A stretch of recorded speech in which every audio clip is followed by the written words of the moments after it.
Hi folks, and welcome to my review on Pre-Civilisation Egypt. This is an indie game developed and published by Claris Victoria, currently available on Steam for £5.99, or there is a demo you can download and give it a try out. Now, this isn't the sort of game that you've probably seen on my channel before, but anyone who follows me will know that I'm a huge fan of the Civilization games, and I mean a huge fan, and as such, this sort of thing interests me, and I really like it a lot, and if you're a Civ fan, you'll probably like this sort of thing too. Although it isn't just a Civilization clone, no, it's quite different.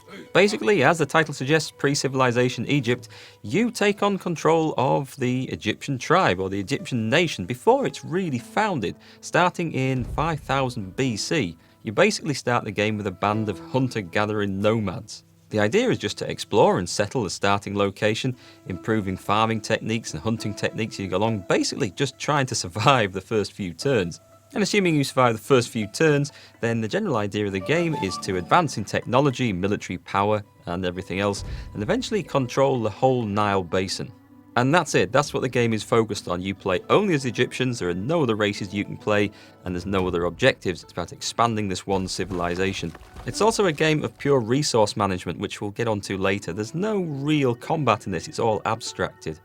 But as someone who's always been interested in history and Civ-type games, when this one was offered to me on Keymailer, it really grabbed my attention, and I'm so glad I've played it because it has been fun. So jumping in at the beginning then, the settings are nice and basic, just some simple resolution settings for the graphics, which by the way, I think are absolutely beautiful. Yes, they are basic, but the art style and the animations are fantastic, and I think so in keeping with the Egyptian theme. I absolutely love them. They're the sort of images you can imagine engraved in the side of pyramids or decorated on pottery and things. I think it actually looks really nice for what it is.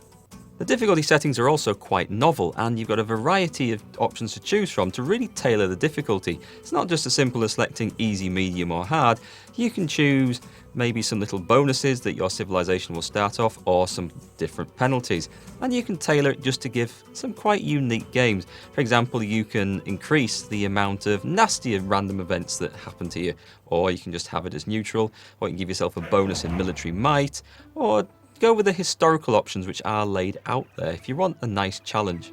I quite like this because it's not just as basic as, say, giving the AI a bonus in military power or resource management or something like that. This is quite a nice way of tailoring difficulty. So when you start the game, you have one single worker, which you have to put to work gathering food. Remember, this is 5000 BC. Food was the key thing to any tribe or civilization at the time. After a couple of turns of gathering food, you've got enough to buy a new worker, and it's these workers which really control everything for you in the game. You use them to explore new areas. You can see on the map, most of it's covered in cloud. This is just the basic starting city area, by the way. You have to explore all that and see what's available, and as you do, you uncover new resource locations, different types, some tribes that you can interact with, which is the point of the game, by the way. The idea is to unify all the tribes, either through persuading them to unite with you or just by military conquest. And once you've managed to explore all this local city area, you then get to unlock the entire map of Egypt, which is bigger, takes longer to explore, and has a lot more hostile tribes that you will have to overcome. Some of them with military power, others you can of course persuade to join you. But as I said, the workers are the key to everything. You put them to work harvesting all the resources of the game. You've got the food, the production resources, the faith, the authority, and later on the military power. That comes a little bit later. Faith and authority are important resources in the game because they allow you to make new scientific discoveries and also make offerings to the gods. These can be something as simple as reducing the building time on your projects, which massively reduces the amount of resources you need to put in them. That one's really useful. Or perhaps you want to make an offering to increase your farming yields, or increase your scouts abilities, or increase your military might. Or one of the most useful ones, reduce the chances of rebellions and uprising against you. And that's one that you have to keep using quite often throughout the game. It's well worth doing because rebellions cause all sorts of problems. Food is obviously used to feed your workers and create new ones. Resource production is very important because that's used for building things. Buildings are mainly for improvements to the areas that you're farming. For example, some areas can be improved by building fields of grain, potters' workshops, whatever. It's all about increasing resource production most of the time, and when you get the full map of Egypt, you can settle areas along the river by building cities there, although it is preset what you can build in each location. And military power is a resource you get to harvest later on by assigning workers into areas in your city that have barrack blocks. Yep, that's right, it's not quite like Civ where you build units, you actually farm military might and build it up and use that to attack other tribes. And then it's just a case of numbers with some random events thrown in to see if you win. So the combat is completely abstracted, but I don't think that takes anything away from the game. And it really is the workers that are key. You need to have a large workforce, but you do need to be able to feed them. And all this resource production is, of course, affected by technology you discover, random events in the game, such as droughts, floods, good or bad omens from the gods, trade blockades, all sorts of things. And it does require a little bit of micromanagement to make sure that your workers are farming the areas that you need at the right time, because resource values do sometimes fluctuate from turn to turn, depending on these random events. Keeps you on your toes, keeps it interesting. And the workers are, of course, the most important part of the game. They literally do everything. You assign them to the gathering of all the resources, or faith, or authority, or whatever. You also assign them to scouting. You send them off as diplomats to the other tribes, either making offerings of peace, trading, gifts, or you also send them to lead a military expedition once you have a bit of military might. You can send them off to fight before that, and usually if you beat a tribe, it's got a bit of a random roll, and you can tell what your chances are going to be beforehand, but it'll usually cost you a couple of workers, and later on they get expensive to create with food, and you really need to hold on to them and look after them. But yes, you send them off leading military expeditions once you have a bit of military power.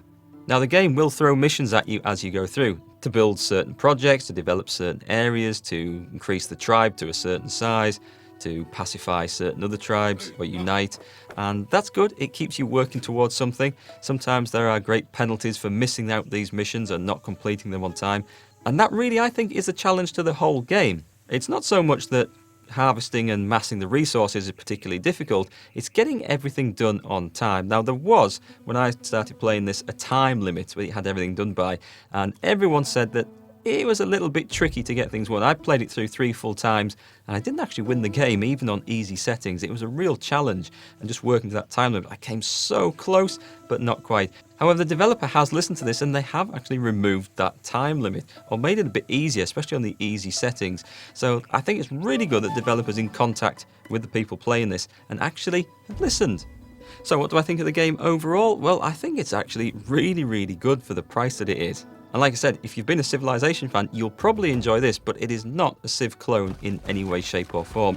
There's no units to move about, other than your workers, of course.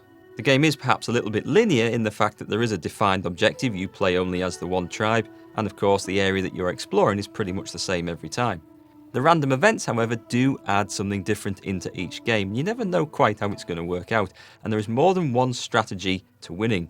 You either go for all-out military conquest, which is quite hard. You can try and pacify everyone and get them to unite, which costs a lot of resources. You can go for a mix. There's no one single way to win the game, and it keeps you playing time and time again until you've managed it. And that might be my only gripe with the game. Once you have beaten it, because it is going to be the same game over and over, the same scenario, there perhaps isn't a huge amount to bring you back playing it again and again. However, when you look at the price of it, £5.99, the amount of hours you will get out of this game before you do beat it, I think do make it worth the price. And if you like that sort of gameplay and are interested in a little bit of history, there's all sorts of really interesting facts pop up as you're playing about the ancient Egyptians, you will probably like this game. And to compare it to other things, which I think it has a great similarity to, if anyone has played any of the board games, tabletop board games, like Settlers of Catan or Carcassonne, things like that, those games are pretty expensive things, and a tile-based game like this, for the price, for the hours you'll get out of it, for be it only solo play of course, I do actually think it's worth the asking price. And if you're not sure, then download the demo and give it a try out first.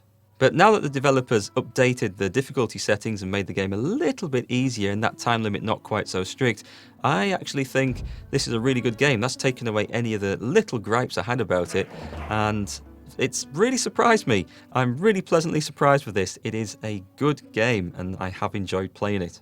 And I really do think that it's definitely one that you board gamers or Civilization fans or history buffs should really take a look at. Anyway folks, that's it for now. Hope you've enjoyed the video, hope you found it maybe useful and interesting, and if you haven't already then please do subscribe so you can be notified of all my new videos and game reviews when they go up. Alright folks, thanks for watching and hopefully I'll catch you next time.